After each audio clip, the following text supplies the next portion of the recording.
Привет, новенький? Ну да, типа того. Пропуск и документы давай. Документы забыл, есть только права. Давай.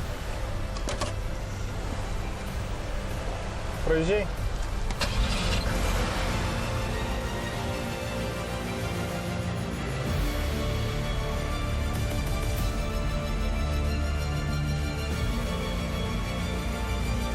Сегодня днем в столице произошел теракт. Взрывное устройство сработало в грузовой «Газели», которую пропустили на территорию одного из предприятий города. Силовики показали фотографию подозреваемого преступника.